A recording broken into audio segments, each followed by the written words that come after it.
Vous êtes bien sur Europe 1 ce vendredi 1er mai, vous écoutez Culture Média, 10h, 11h30 avec Thomas Hill et votre invité ce matin, Thomas. Oui, je reçois ce matin le pape du journalisme sportif, Gérard Rolls. Mais avant de parler de votre nouveau très beau livre, un petit mot de télé d'abord, Gérard, parce qu'en octobre dernier, moi j'étais tout content de voir que vous faisiez enfin votre retour à la télévision sur LCP, la chaîne parlementaire, à la présentation d'une émission culturelle en prime, Le Banquet. Mais alors depuis janvier, c'est Christophe Onodibio qui vous a remplacé aux côtés d'Anna Cabana. Qu'est-ce qui s'est passé? Ça s'est très très bien passé avec Anna, qui est vraiment une grande journaliste, qui est très cultivée, qui organisait bien les choses. Et puis tout simplement, je me suis engagé en politique.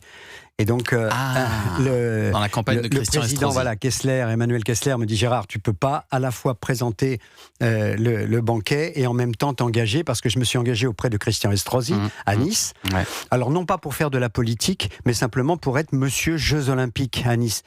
Le dossier était complexe, intéressant, plus qu'intéressant. Donc Estrosi m'avait appelé gentiment, Christian, en disant: est-ce que tu veux participer avec moi à la campagne virale, tu seras mon adjoint et tu t'occuperas dans les 4 ans qui viennent du dossier Jeux Olympiques. Voilà.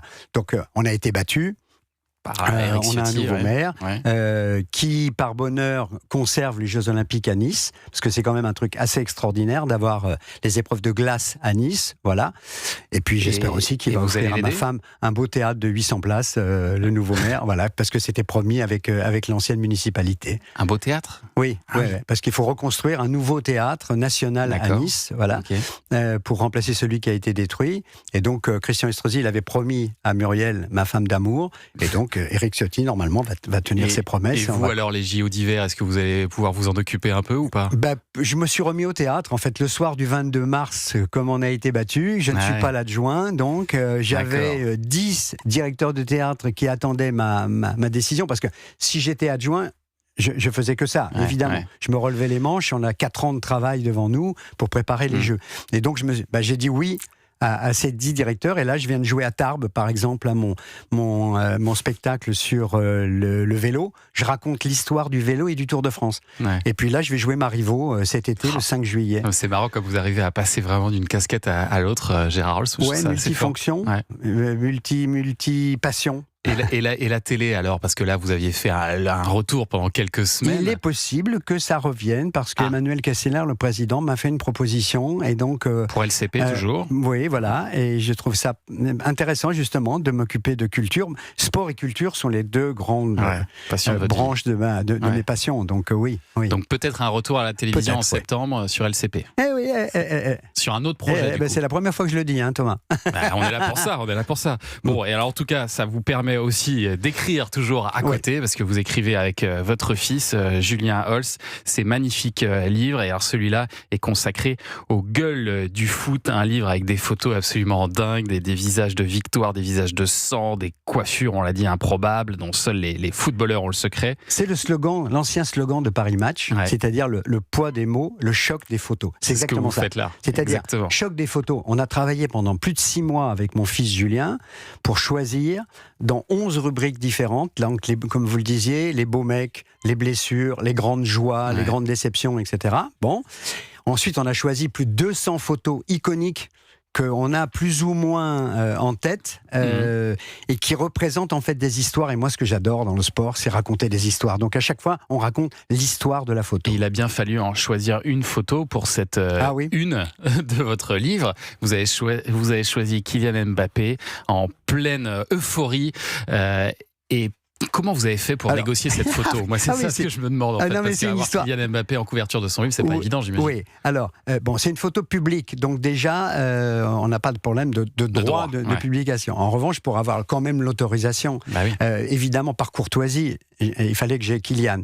Alors Kylian, Julien et moi-même, on l'a rencontré parce que je l'ai fait rentrer, alors je dis je, mais bon, on est un comité au musée Grévin. Il est au Grévin. Il y a déjà 3 ans, et donc on l'avait croisé, on avait vraiment sympathisé, et surtout j'avais vu ce jour-là sa maman, et surtout aussi j'avais vu ce jour-là son avocate. Donc il a fallu, on est remonté comme ça, on est remonté avec Delphine Verhaen, son avocate, qui me dit ah ben je peux pas m'en occuper en ce moment. Ensuite, tu montais à Ziad qui s'occupe de sa société. Et Ziad me dit en ce moment non, on a des problèmes, on est en conflit avec le Paris Saint-Germain, ils nous doivent des sous, je peux pas te donner l'autorisation. Donc on est monté à Patricia Goldman qui est en fait sa relation publique, et Patricia nous a dit c'est la maman, c'est Faiza qui va vous donner l'autorisation, et elle nous a dit oui tout de suite. Donc elle dit évidemment Gérard et Julien, évidemment je vous donne l'autorisation, mettez-le, mon fils est beau, et il exprime la joie absolue, c'est un orgasme en pleine Coupe du Monde, voilà, il est magnifique. Le foot, il faut dire aussi que c'est vraiment le sport où il y a certainement le plus de caméras et de photographes autour du terrain qui scrutent les joueurs. Voilà. Merci Charlie qui a inventé vraiment, il a inventé la retransmission télévision du football, vraiment. Et alors c'est d'ailleurs assez amusant de voir qu'aujourd'hui les footballeurs se cachent la bouche quand ils se parlent, parce qu'ils ont peur qu'on puisse lire sur leurs lèvres. Vous en parlez ça aussi. Mais oui, parce qu'il y a d'abord il y a la photo avec Roger Lemaire de Didier Deschamps à la fin de l'Euro que les Français gagnent, où il part donc là sans se cacher, et il y a des petits malins qui ont lu sur les lèvres de Didier Deschamps j'arrête la sélection nationale. Et le maire lui dit mais c'est pas possible, et on a retranscrit, on a traduit en fait ce qu'il se disait au milieu du terrain. Et comme ça a fait après vraiment le buzz un peu partout, ça a donné l'idée à beaucoup. Et on publie une photo maintenant de Deschamps qui fait pareil, et maintenant tous les footballeurs le font, mettent la main devant même la bouche quand tout ils le se temps. disent où sont les toilettes, ils mettent la main. Voilà, ils mettent la main devant la bouche pour ne pas qu'on puisse lire ce qu'ils disent à leurs copains, à leur entraîneur. C'est génial à voir. Ça devient une mode maintenant, absolument. Et puis alors ces photos, elles nous rappellent aussi, Gérard Rolls, des moments extrêmement forts du foot, des buts insensés. On se souvient par exemple de la tête faussement incrédule de Lilian Thuram, ça c'est en demi-finale face à la Croatie, et c'est un moment extraordinaire. C'est extraordinaire, Lilian parce que Thuram là, qui va marquer les 2 buts de ce match. Oui, il n'avait jamais marqué en équipe de France, Lilian. Et contre la Croatie, d'abord il marque un premier but. On était mené 1-0. Voilà, et ensuite il marque un deuxième but, et là il se dit mais qu'est-ce que j'ai fait ? Qu'est-ce qui m'arrive ? Et vraiment la photo c'est ça. C'est la question que lui pose Marcel Desailly d'ailleurs, il lui dit mais Lilian, qu'est-ce que tu fais ? Il dit j'en sais rien. Et Lilian répond j'en sais rien, avec Djurkaeff qui se précipite sur lui, et ça a permis après à l'équipe de France d'aller au bout. Et je crois que c'est pendant le même match où le président a été sanctionné, il a eu un carton rouge.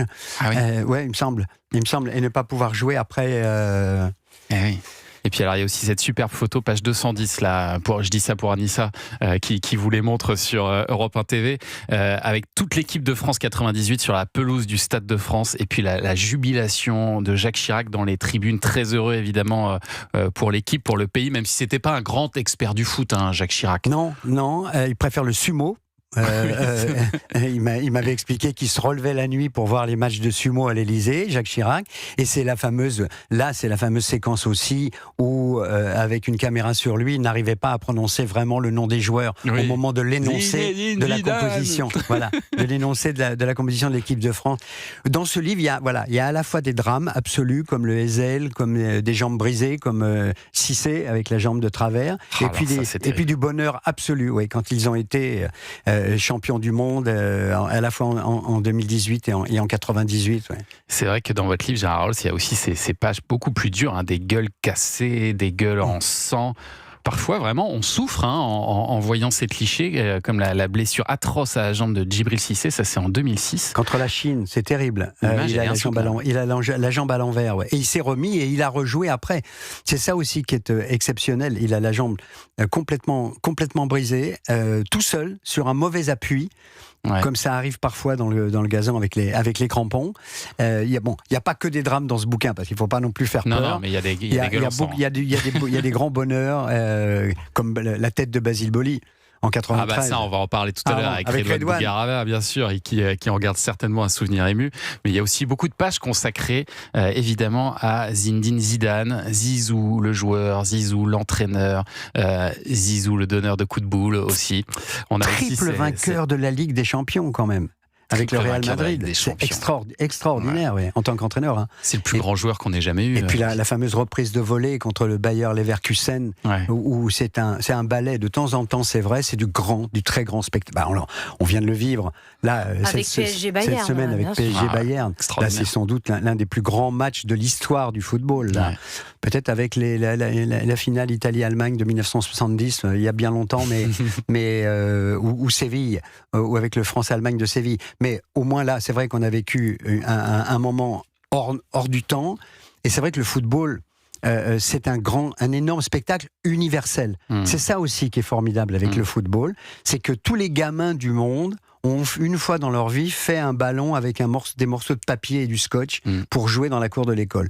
De la Chine aux États-Unis, du Pakistan à la Belgique et la France, c'est universel. Et donc c'est un spectacle absolument grandiose, et en particulier, merci aux copains photographes qui sont sur le bord. Hier soir, il y a un des à NNA, l'avant-centre de Strasbourg, qui est allé percuter les photographes qui étaient juste derrière le match de Coupe d'Europe là, qui jouait contre le Rayo Vallecano. Ils sont là, ils sont à 2 mètres juste derrière les buts pour nous offrir ces clichés qui sont des vraies histoires. C'est génial.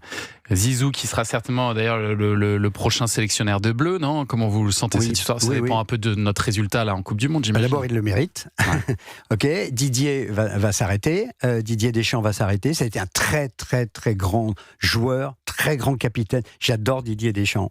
Et un très grand sélectionneur. Il a quand même mené l'équipe de France au plus haut niveau. Et Zinedine, avec son expérience à la fois de joueur et d'entraîneur au Real Madrid, mériterait largement l'équipe de France, Gueule du foot, c'est le nouveau livre de Gérard Rolls et Julien Holz. C'est aux éditions Grün. C'était vraiment un très très beau livre. Il est magnifique. On se régale en le parcourant. Restez un petit peu avec nous, Gérard Rolls, parce qu'il y a un autre grand fan de foot qui va faire son entrée dans ce studio dans un instant.